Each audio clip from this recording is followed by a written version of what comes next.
Sejam bem-vindos e bem-vindas ao novo Vozes Urbanas, o programa, videocast, podcast do CAU-RJ, que a gente sempre traz especialistas para conversar sobre algum assunto de interesse da arquitetura e urbanismo. Vamos falar hoje sobre a COP, e vocês devem estar estranhando que eu estou do lado de cada mesa hoje, porque hoje eu trouxe uma especialista em podcast, a minha querida Carla Cabral, que tem um podcast 60 Pode Mais, então ela é especialista em entrevistar, e como a gente quer falar um pouco também sobre o livro, eu queria passar a palavra para Carla.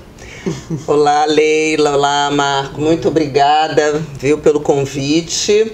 Eu sou também arquiteta e urbanista, sou ex-conselheira do CAU-RJ e hoje, depois da aposentadoria, nessa outra metade da minha vida, eu resolvi experimentar novos caminhos. E eu fomento a longevidade ativa e a diversidade etária por vários caminhos diferentes. Eu tenho esse podcast, que a Leila já falou, 60 Pode Mais, onde eu compartilho histórias inspiradoras de pessoas 60 a mais e temas afins. Também estou nas redes sociais, escrevendo, gravando vídeos para combater estereótipos sobre esses novos 60 a mais que estão cheios de energia e vontade de realizar. Bom, eu agradeço a Leila mais uma vez, que vem à frente desse programa, Vozes Urbanas, que é um programa muito importante aqui do CAU-RJ, que eu acompanho, eu gosto muito. E para fazer o papel de entrevistadora, né, começando, eu tenho que apresentar a bancada. Então, o nosso convidado de hoje, além da arquiteta Leila Marques, é o Marco Milazzo, que é arquiteto e urbanista, engenheiro civil, mestre e doutor em arquitetura e urbanismo, atualmente analista de ciência e tecnologia do Instituto Nacional de Tecnologia e é professor também, professor hoje do IBMEC. Possui experiência em gestão e projetos de edificações, urbanismo, paisagismo, ATIS, com ênfase em energia energética, sustentabilidade, tecnologia e computação, ou seja, é um expert da arquitetura. E Leila Marques, nossa anfitriã, que está do outro lado hoje, porque quem manda sou eu. Pois é, hoje é você. Hoje sou eu que mando. É conselheira federal do CAU-RJ, doutora em desenvolvimento local, servidora pública aposentada e minha amiga desde a creche, há uns 45 anos, já há bastante tempo, né, Leila? Isso aí. Bom, Leila também foi curadora do livro CAU na COP30, que eu, inclusive, já começo logo, né? Porque esse é o tema do nosso podcast de hoje, perguntando como surgiu essa ideia, Leila. Fala um pouco do livro, então, pra gente começar aqui. Bom, então, eu fazia parte da Comissão de Políticas Urbanas e Ambientais do ano passado e criei uma Câmara Temática de Meio Ambiente e Extremos Climáticos no CAU-BR, né? A minha área de atuação é dentro do CAU-BR. E daí eu tinha já a visão da COP deste ano, né? Então eu já queria fazer uma publicação, seria uma entrega falando de cidades resilientes, enfim, ia fazer alguma entrega dentro dessa Câmara Temática, eu tinha esse objetivo. Só que os outros projetos estruturantes da CPUA, que é a Comissão de Políticas Urbanas e Ambientais do CAU-BR, também tinham projetos de trazer contribuições para a COP, tanto o pessoal do plano diretores e enfrentamento da COP, patrimônio, como que se enfrenta dentro do aquecimento global, etc. ATIS, mais do que nunca, né? As áreas vulneráveis e tal. Enfim, então todos os outros projetos estruturantes também da CPUA queriam fazer algum tipo de contribuição, então o livro ficou aberto para esses projetos estruturantes que tem a ver com o assunto da COP, que é extremos climáticos, meio ambiente, aquecimento global, essa crédito carbono, tudo que vai ser tratado lá. Então você reuniu todos esses projetos nessa publicação? Exatamente, cada um escreveu a sua parte, cada um escreveu o seu capítulo. A Câmara Temática de Meio Ambiente e Extremos Climáticos tem seis artigos, né? Porque afinal era o carro-chefe da publicação. De onde veio a ideia? Não, claro. E também os CAU-UF tiveram um capítulo aqui para que os presidentes falassem das suas UF, o que está sendo feito, o que a sua cidade, seu estado pode contribuir, ou o que está precisando, quais são as expectativas. Então ficou em aberto também. Então também tem esse capítulo. Então essa é a ideia do CAU na COP30. Não, mas muito, muito interessante, porque você trouxe os projetos dessa Comissão de Políticas Urbanas e Ambientais e também falou da diversidade brasileira. Né? É isso aí. Que é muito importante. Bom, agora eu gostaria de ouvir o professor Marco Milazzo, que ele fale um pouco quais seriam os objetivos, né, para a gente depois voltar para o livro, quais seriam os objetivos dessa COP30 e o que você espera como arquiteto, especialista e nessa parte toda de eficiência energética, sustentabilidade, o que você espera desse evento? Bom, a COP30 é a continuidade, né, da série de COPs que já ocorreram e que vem tentando vencer esse desafio, né, do aquecimento global. Nesse caso específico, por ser no Brasil, né, para a gente é mais importante porque atrai o foco, né, para o nosso país, mas é complicado, né, porque a gente tem uma série de COPs que afirmam compromissos, os países firmam alvos, né, firmam compromissos e não conseguem cumprir. Então, a expectativa desse COP é isso, né, de que as coisas avancem. Né? Eu acho que a importância desses encontros é essa pegada política, né, que impulsiona que alguma coisa seja feita. Né? E acredito muito que quanto mais dessas reuniões, apesar dessas reuniões acabarem gastando energia, que é um contrassenso, né, porque as pessoas têm que viajar para o Brasil, mas sem essas reuniões nada acontece. Né? Como diz a Greta Thunberg, vamos chegar de blá blá blá, né? O importante é implementar as ações que tanto se discutem lá. Né? Sim, com certeza. E a gente sabe que as coisas só acontecem quando tem vontade política, exato, né? Porque realmente é o que comanda. Bom, Leila, pelo que você andou vendo aí com os outros autores do livro, lá em Belém, pode ser assim, fazer a COP em Belém pode ser assim, positivo para o Brasil. Em geral, esses grandes eventos ocorrem no Rio de Janeiro, né? O Rio de Janeiro é sempre a cidade sede, mas o Brasil tão grande, realmente a gente precisa dividir esses eventos até para poder levar assuntos locais mais fortes. Eu imagino que seja essa a importância de levar para Belém, né? Porque ali na região amazônica... exatamente. O diferencial da COP30 para as outras COPs, que antes nós estávamos nos reunindo em países produtores de petróleo, que portanto não tem a menor pretensão que combustíveis fósseis sejam trocados por energias mais limpas, etc e tal. Então, num momento em que você traz as pessoas para... Olha, só que a pessoa quando baixa o avião e vê aquela grandeza, quem já sobrevoou minimamente, já foi a Manaus, foi a Belém, né, e ver aquela grandeza, né, da floresta amazônica, eu acho que isso deve bater no consciente. Fora isso, vai ser também uma oportunidade para grupos indígenas, quilombolas participarem, falarem de como é que se cuida de uma terra, como é que se vive numa terra sem destruir a natureza, enfim. Então, a importância é mesmo, não é só sair do eixo Rio-São Paulo por sair, né? É porque é importante que seja realmente numa cidade amazônica, né? Então, e a gente preserva o que a gente conhece, né? Quando a gente vê isso impacta, realmente isso pode trazer pontos positivos para essa mudança que a gente precisa. Mindset. Mudança de mindset. Bom, e quanto a essa mudança de mindset e tudo isso, Marcos, você acha que esses 30 anos aí de COP, a gente pode considerar que a COP é um evento bem sucedido? Bom, mais ou menos como eu falei antes, né? Isso depende do ponto de vista. É bem sucedido porque cada vez que a gente tem um evento desse, isso impulsiona novas estratégias, novos objetivos, né, novas ações. Mas a gente nunca alcança o que foi combinado na última reunião, né? Nunca consegue alcançar. A famosa meta da meta, né? A meta para atingir a meta. A princípio esse também é o objetivo, né? A gente faz metas para tentar chegar na meta.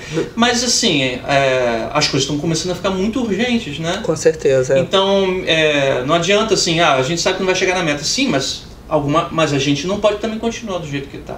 Né? Então os países têm que realmente assumir compromissos mais severos do que tinham combinado na última vez. Né? Porque senão a coisa vai piorar muito. Né? O compromisso de chegar a 1,5 graus, né, é muito complexo. E está cada vez reduzindo, né? Porque primeiro se pensou em 2, 1,7, agora 1,5. Então, assim, eles têm que ser mais rigorosos, senão as coisas não vão dar certo. Né? Acho que ele é importante também, né? Toda a COP, quando acontece, porque não é nada, o mundo para um pouco para escutar. Né? Porque o grito de alerta é dado, as discussões são feitas, alguns chefes de Estado simplesmente dão BO, né? Como é que é? Não aparecem, né? Não dá BO, né? Quando não aparece.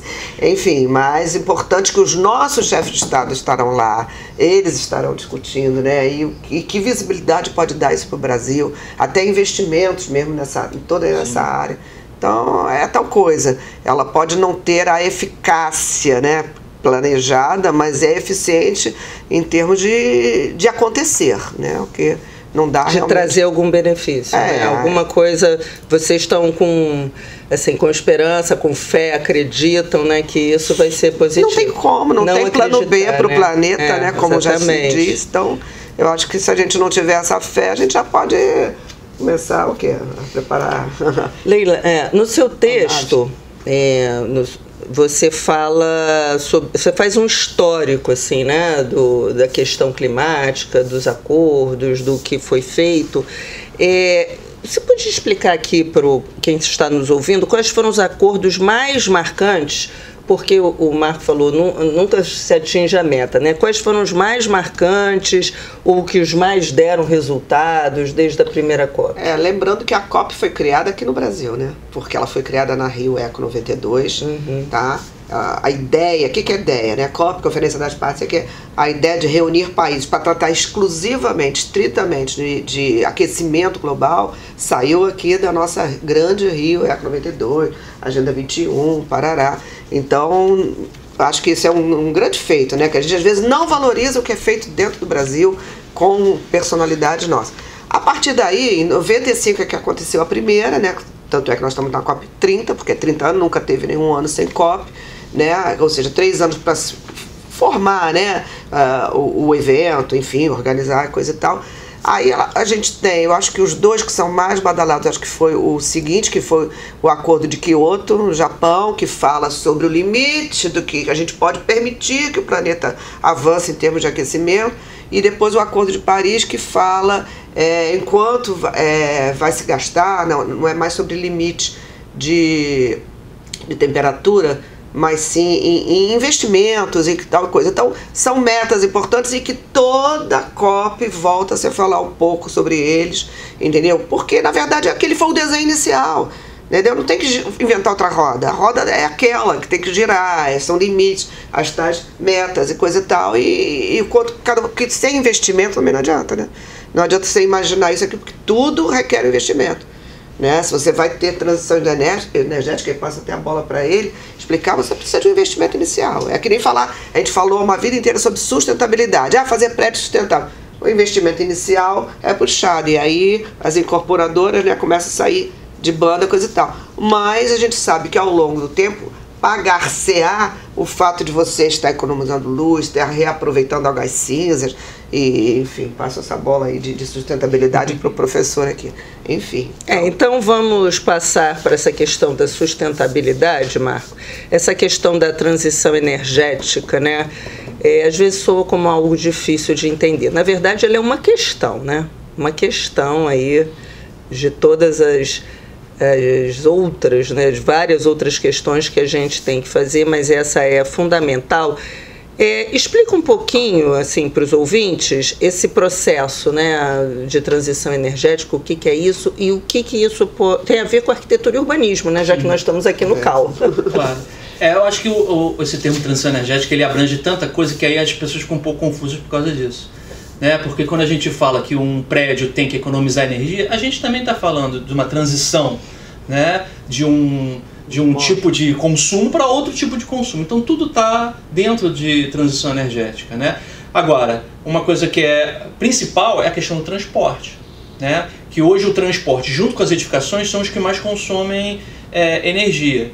Né? E a profissão de arquiteto urbanista, ela justamente ela trata de edificações e de planejamento de cidade.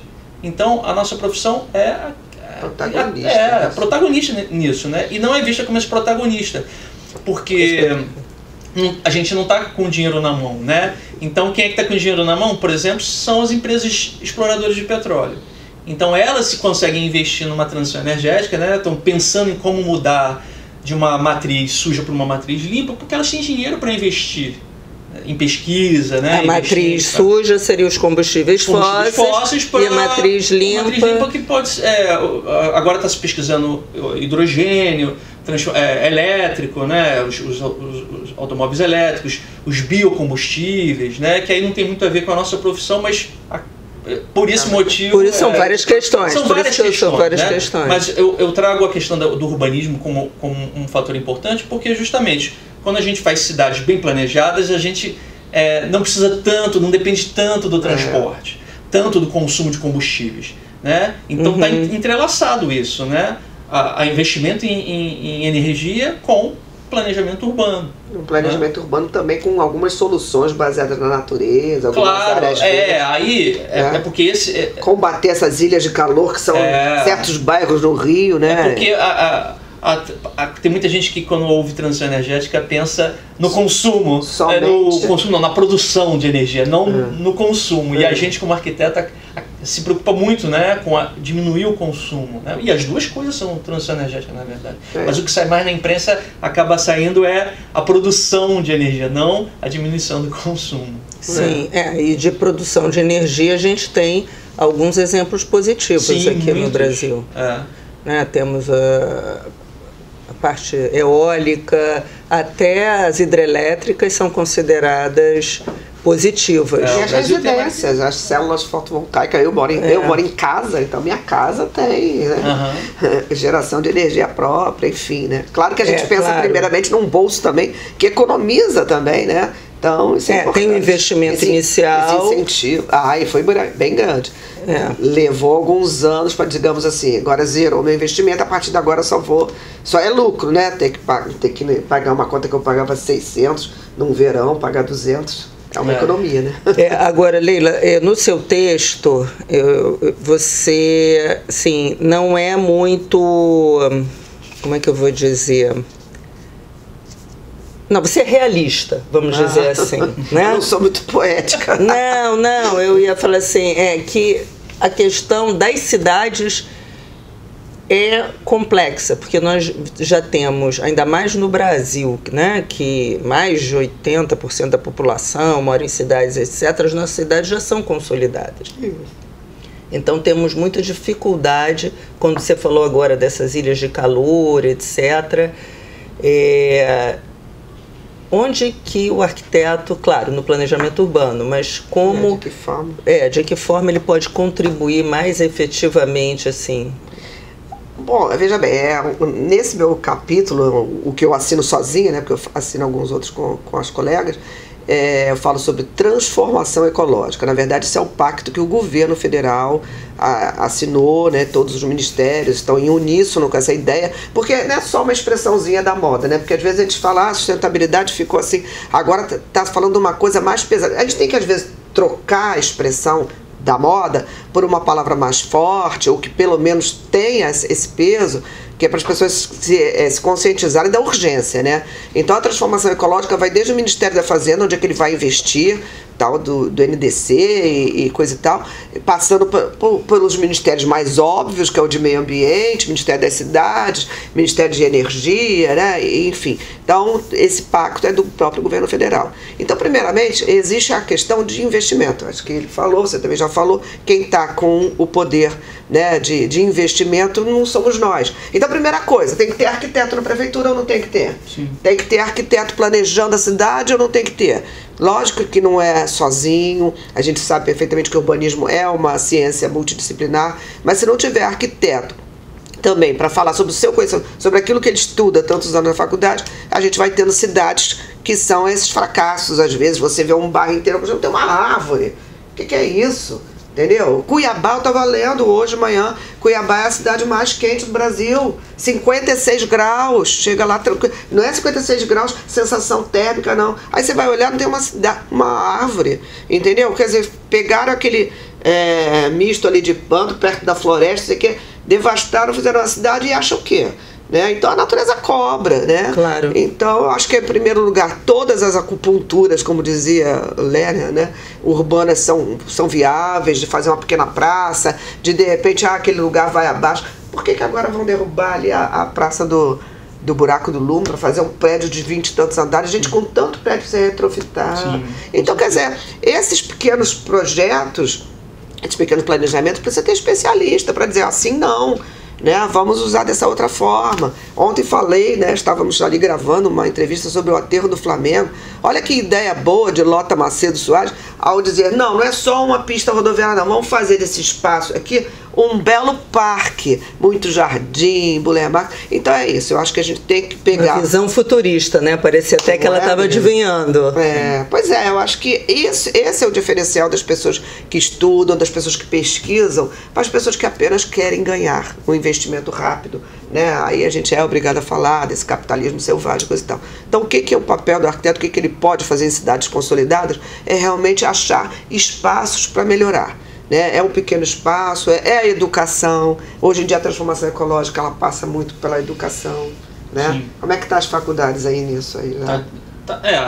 Tá melhor, né? Mas ainda falta bastante coisa. Disciplinas até que puxem do aluno, né? Essa visão, né? Essa visão de educação mesmo, de educação ambiental, de salve essa árvore, salve essa pracinha, esses movimentos que a gente vê.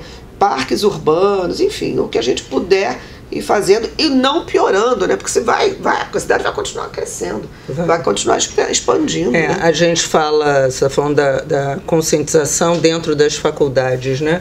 Mas, mas todo mundo é responsável, né? Uma conscientização ambiental é importante desde do jardim de infância, né? Isso é a transformação ecológica, é a transformação da cabeça, é a transformação da consciência que se eu jogar lixo no quintal do vizinho, não vai sujar só o quintal do vizinho, vai sujar o vizinho, vai cair num riozinho e vai entupir essa galeriazinha e vai também vir enchente para dentro da minha casinha. Então esse entendimento que a cidade é um organismo todo, né, linkado e que as pessoas não podem agir isoladamente, isso é consciência também. E o planeta, né? Que tem países que levam navios com dejetos para jogar em outras regiões, em outros países. Primeira vez que eu vi isso, eu achei que era piada. Que era conto da carochinha, mas é verdade. Né? É verdade, né? Como se o planeta não fosse um só, a gente não morasse todo mundo junto aqui, né? Leila, você, nessa sua resposta agora, você falou de NDC, né? O que é NDC? NDC é o que vai ser aplicado, né? Na verdade, é o fator, é o valor que o governo separa para esse tipo de investimento, de redução de emissão de gases, de efeito estufa, que tipo de investimento. Então é um valor já separado, é uma sigla em inglês, agora já nem me lembro, mas é isso, que quer dizer qual é a contribuição esperada que aquele país tenha para essa atividade, para essas ações, para essas metas, entendeu? Em termos de menos poluentes, de, enfim, indústrias e que tipo de ação. Então, o investimento é o valor que o Brasil vai levar para lá. Olha, eu vou levar, a minha meta é gastar tanto, cada país tem o seu. É o compromisso que ele assume. Um compromisso. Inclusive, uma das questões importantes dessa COP30 é que está se planejando aumentar muito esse valor em relação ao que foi acordado na última COP. Porque nunca chegam, né? Então aumenta, exatamente, você chega a metade. E está surgindo tantos problemas que o valor tem que ir aumentando proporcional aos problemas que vão ocorrendo. E outra coisa importante dessa COP é que se quer que esse valor seja destinado aos países que mais precisam, os países onde tem menos recursos. Porque, inclusive, os países que têm mais recursos são os que mais poluentes. É aquela fração, né, que é absurda, né? Os mais poluentes são os que mais ricos, mais desenvolvidos, e os que são mais vulneráveis, os mais pobres, com mais dificuldades até em investimento, são os que menos poluem. Enfim, né, essa matemática não fecha. Mas isso também tem a ver com o que a gente acabou de falar sobre conscientização, colaboração, entendimento, né, que não deixar, aquela frase, né, não deixar ninguém para trás, que se fala muito também quando se fala em questão climática, porque é todo mundo junto no mesmo planeta. Valores morais também, né, valores culturais, porque é uma xenofobia danada. Desde que meu país esteja bem. Gente, eu não queria citar o Trump, mas eu sou obrigada. O que é aquilo? Uma pessoa que acha que o mundo é o seu país, entendeu? Então, nós estando bem, vamos partir para cima dos outros e taxa o mundo inteiro. Não. Darth Vader pé. E será que o Trump vem, Leila? Hein, Marco? Será que o Trump vem? O Lula convidou ele, né? Depois dessa paquerinha, né? Pois é, essas últimas movimentações que ocorreram essa semana, a gente fica meio na dúvida, porque a princípio eu acho que ele não viria. Mas, como teve esse encontro deles, não sei. Porque realmente ele não está compactuando com esse acordo. Ele saiu do Acordo de Paris. Saiu do Acordo de Paris. E tem outro problema também, né, que não acredita que o mundo está aquecendo. Exato, exatamente. Ele e outros políticos também estão nessa linha. Deixa quieto. Outro problema é a própria Belém, né? Belém não quer que ele vá também. Eles decretaram que é pessoa não grata. Mesmo? Não li essa. A Prefeitura de Belém declarou que ele é pessoa não grata. Então, assim, mesmo que isso não seja mesmo que tenha uma pressão federal, isso já deve ter um impacto negativo por próprio Trump não querer ir, né? Não sei. Mas alguém vai representando os Estados Unidos, mesmo ele não estando não estando presente ou não compactuando com... Que já vai ser um adianto. Um evento, eu estava imaginando que os Estados Unidos nem as apostas é que ele mande alguém importante para... Normalmente, acho que depois dessa última conversa, na verdade, né, ele acordou, peraí, nós estamos brigando com um celeiro de commodities, de tanta coisa que o Brasil não só vende, como compra também, né? Como é que é isso? Acho que ele acordou, né? Para mim, o Trump tem muito essa de... cão que ladra, mas não morde. Ele primeiro dá aquela... Ele assusta. E depois ele... Opa, não é bem assim, vamos pensar. Ele... não é tanto, né? Não é tanto que ele quer. Ele faz aquele impacto porque, na verdade, ele quer uma coisa mais embaixo, mas ele... Para que diga que ele foi igualzinho. Eu dei uma negociada. Ele faz isso muito, né? É a técnica de negociação. Agora... Se ele não acredita, né, tão descrente, se ele saiu do Acordo de Paris, mesmo com esse namoro com o presidente Lula, eu acho difícil ele comparecer. Sim. Também acho, né? Porque aí vai ser muita bandeira que ele comparecer para dizer que não vai investir ou que não está de acordo com o meta, enfim. Eu acho que vai ser um embate desnecessário, talvez, para ele. Eu acho que é uma queimação. Deve mandar pessoas importantes, né? Nem que seja para ficar de olheiro e para poder dar uma freada em alguma coisa. E tem uns governadores, né, que são muito favoráveis a essas políticas de preservação ambiental e estão preocupados com o aquecimento global. Então, aqui a política americana é um pouco diferente da nossa, a gente não está muito acostumado, mas...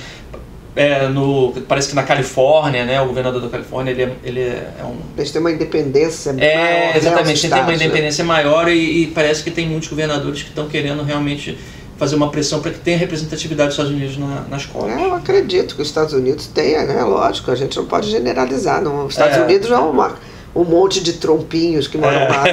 Não, claro que não. O país, eu acho que é um país dividido, sim. Eu acho que é um país dividido. E se a gente botar na moeda, né? O nosso país também tem umas suas divisões. Exato. Talvez não seja... Enfim, vamos pular o básico. Vamos falar da COP. Vamos falar da COP. E a infraestrutura de Belém vai suportar todo mundo lá para receber esse mega evento? Será que isso está superado? Olha, tem um planejamento que está definido, tem uma verba altíssima que está sendo investida. O planejamento está... porque a gente recebe as notícias meio cortadas da imprensa, a gente fica meio sem saber realmente o que está acontecendo. Porque Belém não tem infraestrutura mesmo e mão de obra qualificada, que é o principal. Porque tendo dinheiro e mão de obra qualificada você resolve as questões, né? Mas tem um planejamento que está sendo levado a sério e um investimento muito alto. Acho isso muito bom, como a Leila comentou no começo, né? Investir num local que vai beneficiar a população, que vai melhorar as condições do estado todo, não é só da capital, né? Eu acho isso muito importante, né? Não sair do eixo. Para um legado. Eu estou vendo isso como um legado igual o legado olímpico, sabe? Eu acho exatamente. Bem interessante esse investimento lá. Um mega evento tem esse princípio, sim, de deixar um legado para a cidade. Isso é muito bom. Belém já está contra a cara, né? Em termos até de desenho urbano também, lógico. Estou falando do centrão, estou falando de um trechozinho Mas é justamente onde as pessoas vão circular, tal da Duque de Caxias, não sei o que, um desenho, né, bonito, né, fizeram aquele urbanismo tático, né, com aquelas paradinhas, coisa e tal, enfim. Ainda estamos criticando a falta de arborização, mas é tal coisa, pouco, né? É pouco tempo para certas questões que não dá para resolver em um ano. Não dá. Como as pessoas, quando acabaram os Jogos Olímpicos, que eu trabalhei, né, dentro da Prefeitura do Rio, nessa parte falavam, não adiantou nada, não adiantou nada. Mas as questões vão surgindo até depois, né? E tem que também ter vontade política para trabalhar esse legado. Tivemos a sorte de a equipe retornar e a gente está trabalhando esse legado. Mas se você olhar, a cidade mudou em muitos aspectos. O Rio de Janeiro mudou muito. Foi a Copa do Mundo, os Jogos Olímpicos, tanto que hoje acho que é uma cidade preparada até para esses grandes eventos. Eu acho que a gente vai fazer agora a Copa feminina, né? Copa do Mundo feminina em 27. Pena que perdemos o Pan-Americano, mas também eu acho que é uma característica da cidade. Essa parte de eventos, turismo, eu acho que uma tendência que o Rio de Janeiro deveria realmente investir e continuar, porque atrai. Mas é claro que o Brasil é enorme e levar a COP30 para Belém foi importante. Tem a sua justificativa. A presidente do CAU Pará, né, ela outro dia na plenária do CAU-BR, né, ela foi convidada como presidente, né, o Fórum dos Presidentes sempre tem uma representação dentro da nossa plenária. E ela falava sobre as críticas que as mídias estão fazendo a Belém, que toda a cidade, quando chega um mega evento, aumenta assim, os valores, isso não é exclusividade de Belém, que estão exagerando, coisa e tal. Bom, é claro que, guardadas as devidas proporções, todo respeito à minha querida presidente, né, do CAU Pará, na verdade, existe uma diferença entre você ter aquela lei da oferta da demanda, da procura, né, da oferta e procura, que lógico que em qualquer alta temporada, qualquer grupo hoteleiro, os preços aumentam, dobram, triplicam, enfim, né, e fica um pouco mais escasso. Mas a questão que eu com certeza, a mídia séria tratou, que tem a mídia escandalosa também, né, que também quer botar a cidade para baixo, que não é certo. Enfim, mas a mídia séria mesmo que trata é que realmente não há oferta. Não tem nem como aumentar, só aumentou o valor, não tem oferta. Eu, por acaso, estou nesse bonde da COP porque tem uma colega, uma conselheira federal que tem casa lá para ficar e está me levando para ter onde ficar, porque no momento em que se decidiu que ia um grupo de conselheiros coisa e tal, a gente foi um barata voa. Entendeu? E já não tinha mais hospedagem caríssima. Ou longe, entendeu? E não é o caríssimo, é o fora da casinha, né? Eu andei numa época... isso apareceu. Uma hospedagem que em geral você paga, sei lá, R$200 para passar uma noite com o café da manhã, tava R$2.000 para passar a noite dividindo o quarto com alguém sem café da manhã. Uma loucura, né? Enfim, então isso aí é que ficou preocupante. Então, na verdade, o que se critica não foi o aumento do preço, mas por não ter oferta ficou totalmente, né? Mas agora parece que essas últimas semanas viram que ia dar até como é que diria, flopar um pouco o evento, porque muita gente que estava propensa aí deixou de ir. Então parece que está baixando. Até o nosso conselheiro Abreu que conseguiu um valor ótimo lá, enfim, num hotel, enfim, parece que deram uma refrescada. Como as pessoas estão desistindo, né, de pagar esses preços exorbitantes, aí a demanda diminui. Vai começar a e dar aí a oferta, né? Claro, lógico. Aí as pessoas começam, não, então um apartamento conjugado sem condição nenhuma que eu via de R$6.000 a diária, realmente vai baixar. E porque a pessoa vai querer pelo menos ganhar alguma coisa. Isso é aquela coisa do quero comer um melado quando come-se lambuza, né? A pessoa querendo ganhar muito rapidamente. Isso, infelizmente, não tem governo que controle, né? O proprietário quer fazer daquilo, só que ele, como você disse, vai encalhar. Porque realmente Belém vai receber um número muito grande de pessoas. Acima muito até maior. do Sírio, porque sempre falam do Sírio. Mas nós estamos acostumados a receber o Sírio de Nazaré, né? Que acabou de acontecer.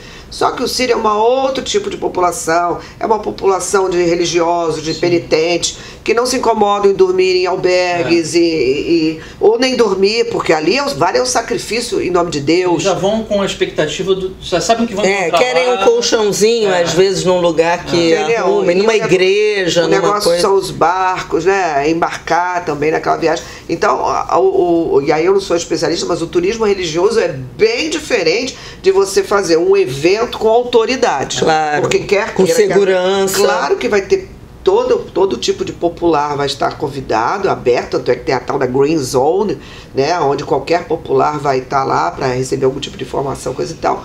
Mas, na verdade, é um evento de autoridades, especialistas. É um pouco diferente porque eles têm outra pretensão, entendeu? Outra expectativa. E é uma coisa que já foi feita em várias partes do mundo com toda a pompa e circunstância. Então, essa que é a verdade. Mas é bom que veja também o que é uma cidade amazônica, qual apuro que ele passa, o que é uma casa em palafita, o que é você ter um dia que acordar com o terreno seco, no dia seguinte a água do rio invadir seu terreno. Mas é bom que veja também que não é fácil, né? Não é fácil, não é só... Falar de aquecimento global no ar-condicionado lá do Hotel 5 Estrelas em Paris deve ser bom pra caramba. Pois é. Mas olha, toda cidade que cedia um grande evento enfrenta também essa questão de ter pouca hospedagem, poucos quartos.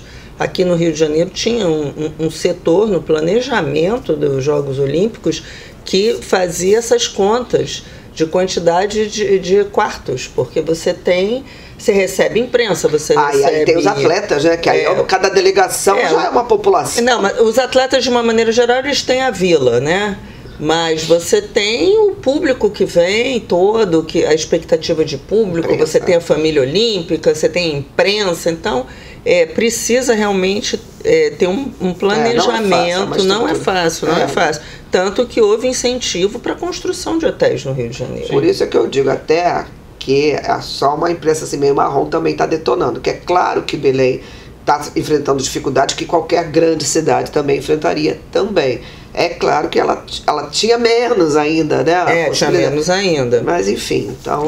tinha um plano de navios, né? Que é uma possibilidade, eu não sei se em Belém está funcionando. Também não sei, mas é possível, é uma coisa viável lá. Você levar navios e hospedar as pessoas nos navios, porque são grandes hotéis, realmente, né?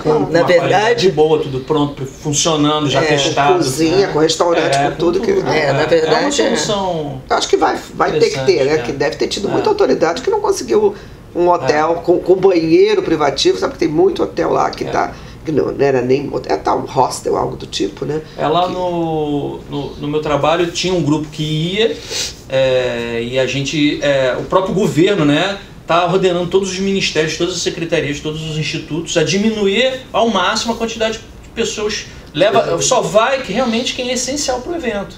Vamos, né, tanto pelo custo quanto para melhorar, para diminuir a demanda lá de hospedagem, né? Eu não sei, nos Jogos Olímpicos tinha essa questão das cidades anteriores fazerem uma devolutiva para a próxima cidade, né? E tinha também essa questão de você ir nos eventos e viajar para os eventos, ver como é que eles funcionam. Eu acredito que tenha tido isso também, essa troca que é importante. Viajei. Eu fui para os Jogos Paralímpicos de Londres e depois fui para os Jogos Olímpicos de Inverno na Rússia, em Sochi. E foi muito interessante, foi muito bom mesmo, porque você vê o evento acontecendo, você sente a grandiosidade daquilo tudo. Uma outra crítica que a presidente do Pará, né, do CAU Pará, fez também, ela dizia que é uma pena que não aproveitaram os investimentos para fazer certos projetos inovadores, que fossem mais sustentáveis, que fossem mais duradouros, coisa e tal. Ela achou que foi uma coisa assim, muito imediatista, arrumaram a tal avenida principal, coisa e tal. Enfim, uma maquiagem. Aí ela já diz que o que ela via assim, de crítica é que o investimento não foi assim, o que ela esperava, os mais adequados, coisa e tal. Né? Toda essa parte de hotelaria, coisa e tal, se entende que Belém ele tem um fluxo que atende o que ele tem hoje em dia, mas o investimento urbano mesmo ela achou aquém, né, das necessidades da cidade. Mas isso novamente é questão, não dá para comparar o tempo que a gente tem para preparar uma cidade olímpica e o tempo que a gente teve para preparar Belém. Acho que foi 2 anos, foi 2023, né, que foi anunciado. Eu acho. É muito pouco para... Eu acho muito pouco para... Voltando ao tema, né, as questões ambientais, a gente está falando aqui das dificuldades todas, de Belém, etc., 30 anos de COP. Marco, a Leila já falou da Rio Eco 92, né, que foi a partir da Eco 92 é que se começou essas COPs. Essas COPs. Deixa de ser outro mega evento. Deixa de ser outro mega evento. Você olha assim lá a Eco 92 e olha agora 30 e alguns anos depois, você vê que lá tinha uma certa inocência?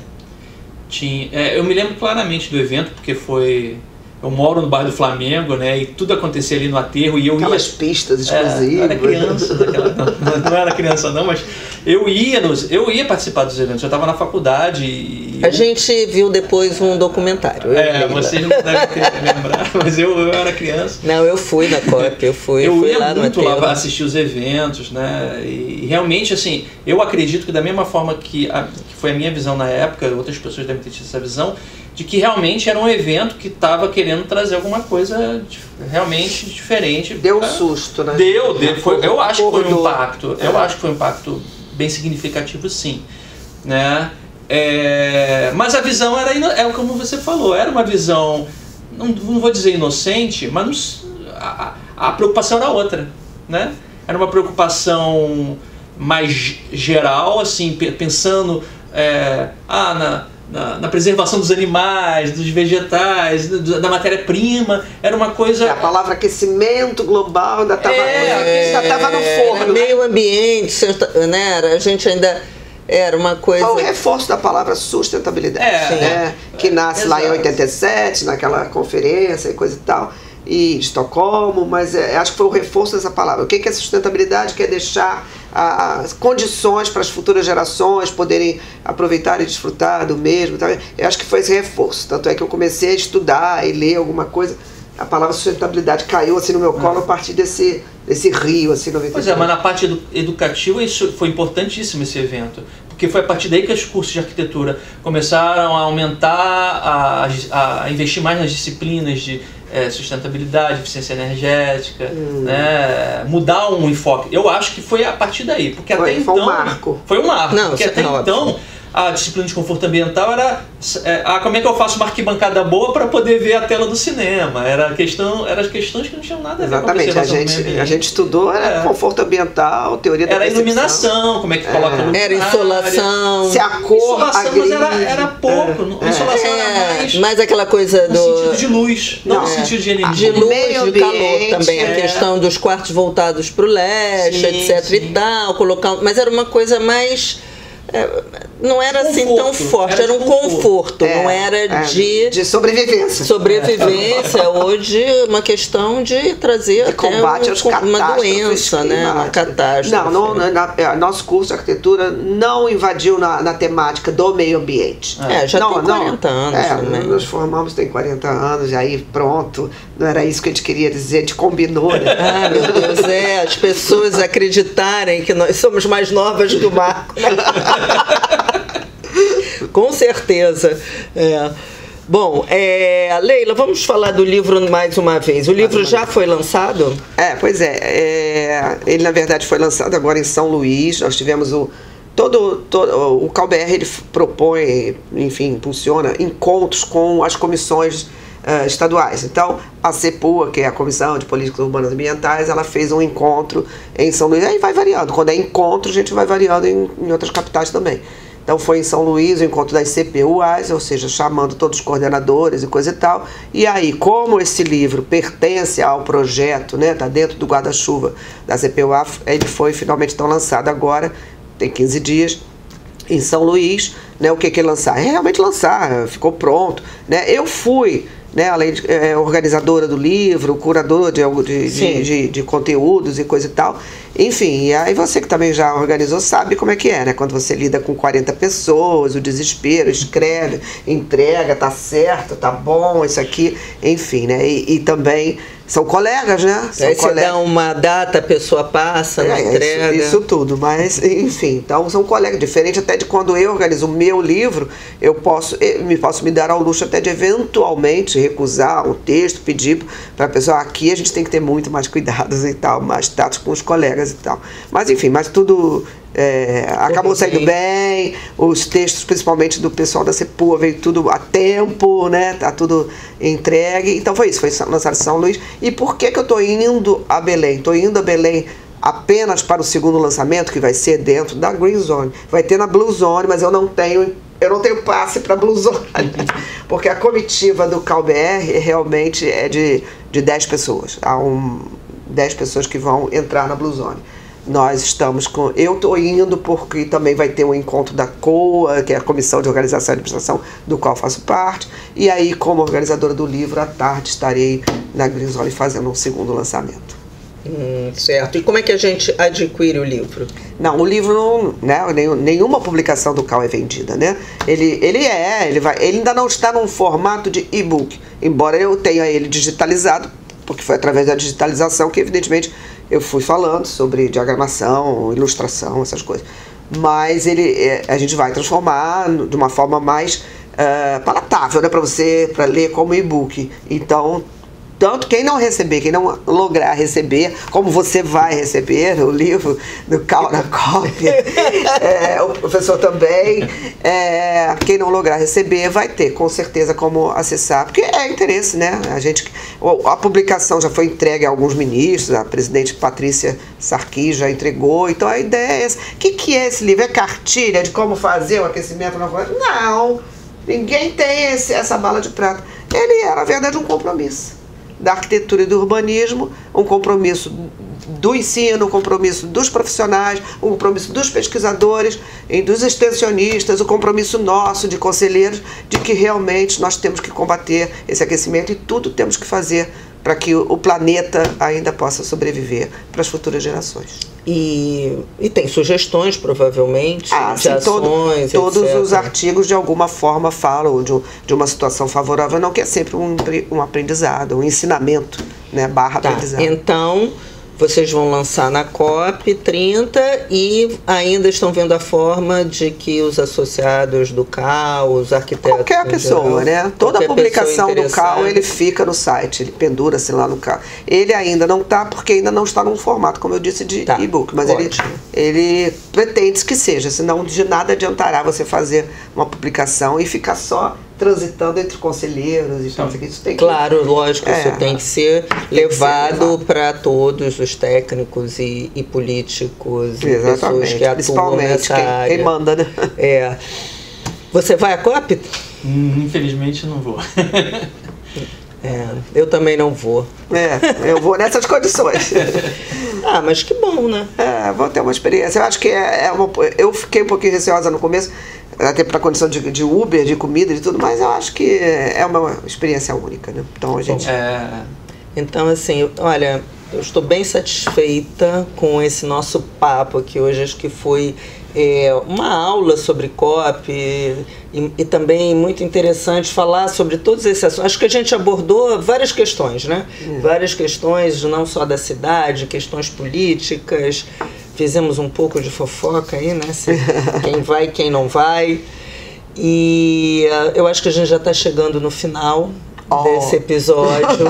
Ninguém nunca fez um pra mim, Eu estou muito feliz desse convite de estar aqui, além do meu podcast, o 60 Pode Mais, agora anfitriã, tendo essa experiência, né, de ser anfitriã de um outro podcast. Acho que eu me saí bem. Tá, tranquilo. Passou de ano. Passei de ano, passei no teste e fico muito feliz e agradeço demais. E eu vou passar agora, então, a palavra para os convidados para que eles se despeçam. Quem vai primeiro? Você Professor Marco, tá então. Bom. Obrigado pelo convite, né? Acho que esse tema é super relevante, né? Chegando perto, né, do evento, E eu acho que é importante deixar claro que é uma ação que a gente, quando ouve a COP30, a gente pensa nisso que você trouxe, né? Que é uma coisa de governo, só política, que está num nível muito longe, né, da gente, mas a gente, como profissional, a gente tem um papel muito importante, e como cidadão, né? Porque eu vejo muito isso, que parece que o cidadão fica também delegando para quem tem alguma responsabilidade, né? O arquiteto é que tem que fazer alguma coisa, é o político que tem que fazer alguma coisa. E no seu dia a dia não faz nada, né? E é isso, tem que pensar no próximo, né? Tem que pensar no vizinho, tem que pensar na cidade, tem que pensar na rua, tem que pensar como é que eu posso fazer a minha parte, né? Então, acho que isso é um recado importante que a gente tem que reforçar sempre, né? Levar para as escolas, levar para as universidades. E é isso, obrigado aí pelo convite, foi muito boa a conversa. E eu que agradeço os dois aí por terem trazido a oportunidade de a gente falar de COP, de CAL, de arquitetura, urbanismo e a COP30. Isso, e você está de parabéns, Leila, pela iniciativa, porque o importante é isso, é a gente trabalhar, né, esse trabalho que você tem no CAL como conselheira federal é um trabalho voluntário, não é? E você, como uma conselheira muito empenhada, que eu sei que tem trazido contribuições importantes para a nossa profissão, eu te agradeço nessa gestão, e deixando um legado, né? Deixando um legado que é esse registro, que é importantíssimo e fundamental para o nosso futuro. Então, muito obrigada pela presença de vocês, pela companhia aqui até o final. Até a próxima. Até a próxima.